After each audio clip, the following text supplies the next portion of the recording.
Hello everyone and welcome back to the channel. My name's Dale and today's video I'm going to be covering how I keep my slings and my juveniles. It's just a bit of a rundown of the housing that I keep them in and feeding, water, that sort of thing. I'm also running a giveaway at the moment, so if you want to hang around till the end of the video I will go through how you enter. It's a Bumba Herida juvenile that I'm giving away. So yep, like I said, just hold on to the end of the video and I will go through that with you.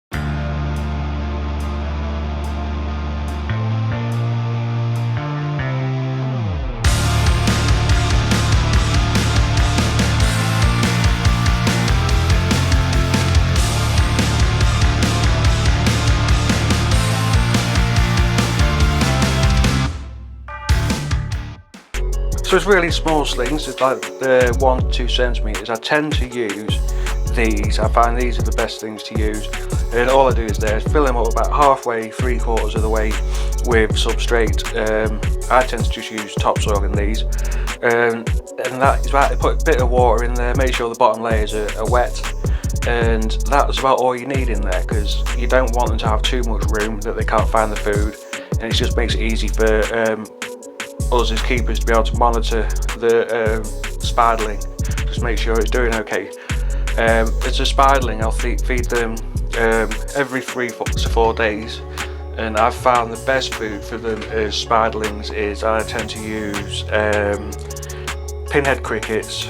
I do like to use the young red runners, like baby red runners, and I also use calci worms, which I found really good. I do like the calci worms, and the slings really like the calci worms. I also use these every now and again. I only use these if it's bigger than 1 to 2 centimeters, or if this is all I've got. Same again.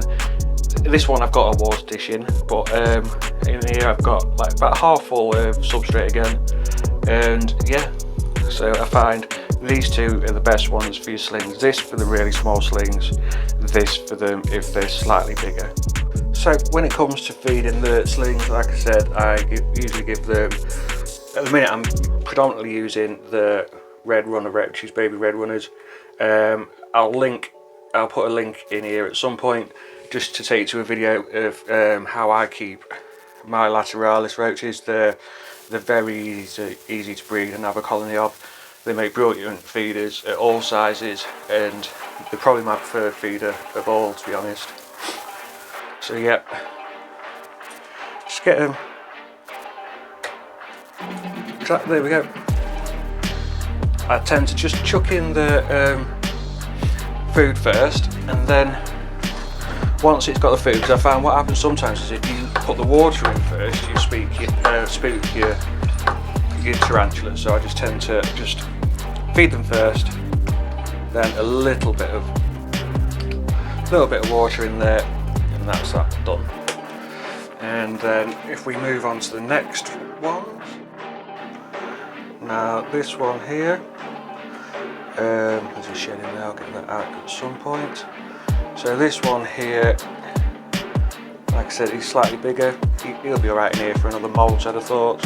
In this one, it's got a water bowl in, so I'll just chuck in the food. Like I said, with the lateralis culture, you've probably got sizes. You've got every size that you need covered.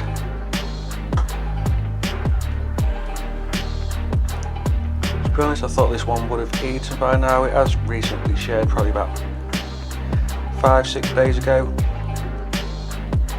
And I thought it would eat, but it doesn't look like it's going to. So we'll just give that a second or so, see how he gets on. Oh, there we go. He's had that.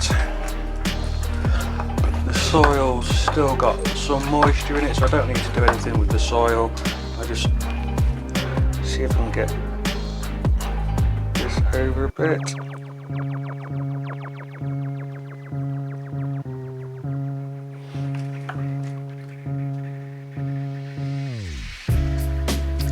Bit of water in there, and the top back on.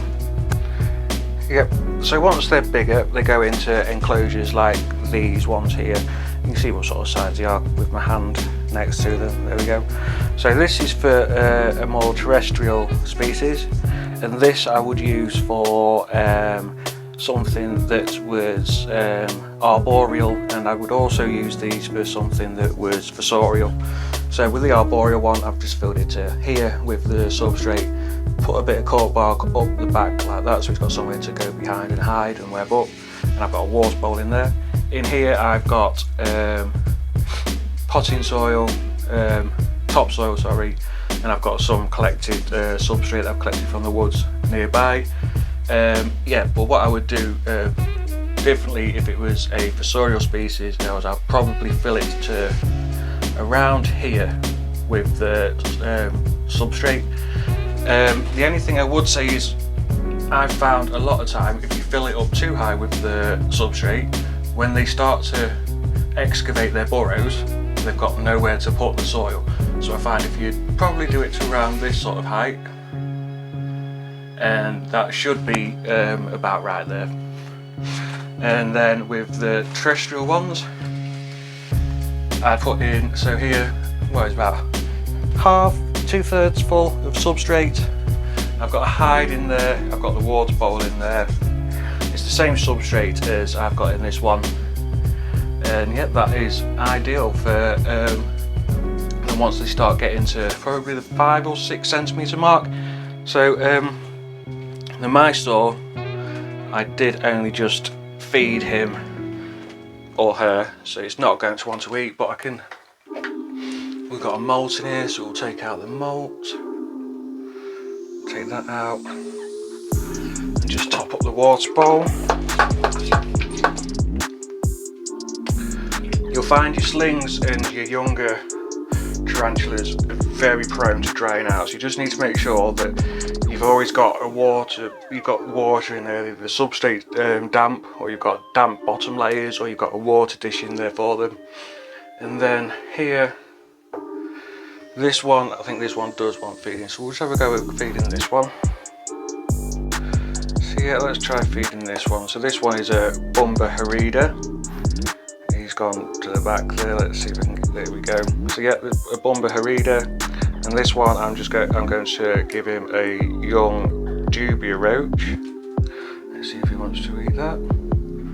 There we go. So like I said, now that he's eating, the bottom layers have started to dry out, so I'm going to spray in a couple of the corners just to get some moisture down to the bottom.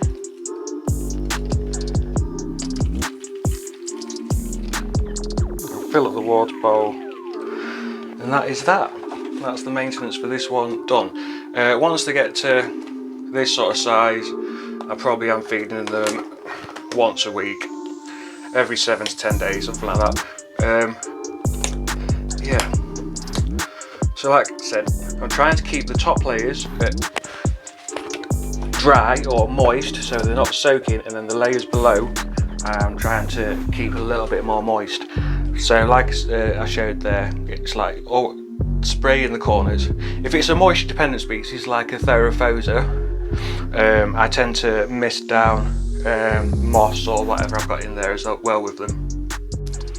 So next, these sort of size things that I use. This in here is a Lasiodora parabana, so the salmon pink bird eater, and in here I've got the Tonarchus marinus, which is the OBT. I'd used something like this for terrestrial, something like this for arboreal and fossorial. Arboreal, like I said, a bit of substrate in the bottom and a bit of cork bark at the back, and if it was fossorial I'd probably fill it to this sort of height here with substrate. I've got the same substrate in these as I have with most of my other tarantulas, to be honest. This one here actually, because it's an OBT and they don't really like too much moisture, this really is just topsoil. I haven't got any stagnant moss, so I don't need to retain the moisture in there or vermiculite or anything like that. The OBT, I've put it in this just for the one reason. It's not massive, but the reason I put it in this is because an OBT webs like this. and I didn't want it in something that was too short, because then every time you take the lid off, you're ripping the web. So anything that's going to web like this, that's got a bit of an attitude, well, any tarantula to be honest, it's going to web like this, try to put them in something that's a little bit taller, and then you're not going to have the issue of ripping the webbing off every time you open the lid. So these, at this sort of size, my OBT is probably now 2 inches. I'll show you the Lacidora parabana in a second. At this stage I'm feeding them once a week, every 10 days, and it's just something that I think is an appropriate size. Something I usually tend to go with something around half to a third the size of the tarantula, depending on the tarantula. Some tarantulas are able to take slightly larger food. It's like my salmon pink bird eater will probably take down anything, whereas my pokies, they tend to really like smaller food. So yeah, I'll show you, I'm not going to show you the OBT because it's hidden away in there. I can just see if I can get it a bit closer so you can see the webbing. He's around down here somewhere, tends to hide out down here, but it seems to really like it in there as it is. And I think I've got the husbandry down on this one because it seems quite relaxed. It's never shown any threat postures. It's just, it seems to like it in there. I think it's the fact that I'm not forever disturbing its webbing. So yeah, here you can see my Lacidora parabana. So what I'm going to do with this one is, once they get to this sort of size, I feed them a range of food. Mainly I feed them Morio worms, red runners, and I also feed them dubia roaches. I feed them crickets from now and again. I don't really like crickets, mainly for the fact that I've heard stories of people ending up with mites and all sorts from crickets. So I do still feed them, but I am trying to move away from it by breeding my own feeders. So let's see if this one will eat. I'm not sure he will.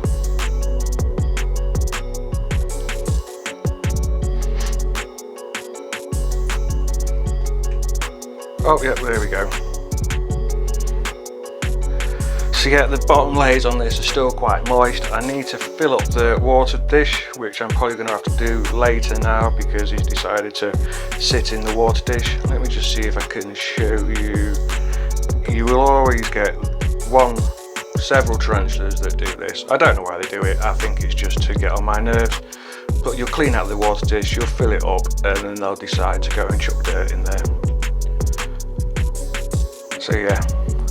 So at this sort of size, I'm keeping it something like this. I think another molt and I will move him into something a little bit bigger. So all my juveniles and slings are kept at the same temperature as all my other tarantulas. The room's around 26 in the day, 23 at night. Yeah. So I think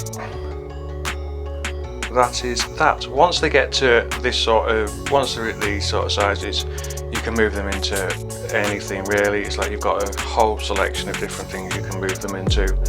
It's just making sure you've got the appropriate size for the appropriate size tarantula, to be honest. I try not to go too big with my enclosures for the tarantulas, for the slings or the juveniles. Some people with certain species will go bigger because of the species there is. They don't want to be rehousing their OBT or the Schmatopelma calceatum or HMAC more often than they need to. So they probably will go up slightly bigger each time so they're not having to rehouse as often. But me personally, I'd much rather keep it in an appropriate size enclosure and just rehouse more often when as and when it's needed. Right, I think I'm going to stick the lid back on here and leave this one to his dinner. Yeah, so hopefully you found something in there that was of use. All I would say is, like I said in the video, I'm just going to reiterate, make sure that you don't have an enclosure that's too big, because otherwise your tarantula won't be able to find its food. Make sure that you're keeping the humidity level up, but without soaking the enclosure. Just keep an eye on the substrate. Don't just keep putting water in every time you feed them because you feel like you should. Make sure you're checking the water, just the substrate, to make sure it's not dried out. If it looks like it's dried out or almost dried out, stick 2-3 drops of water in there. Yeah, and I think that's about everything on there. So the giveaway, I'm giving away this Bomber Harida in here. I don't know whether you'll be able to see it in there, but that one just there. Let's see. He's a bit dirty on his bum because he keeps burying himself, but yeah, in there. I'm giving him away, and all you need to do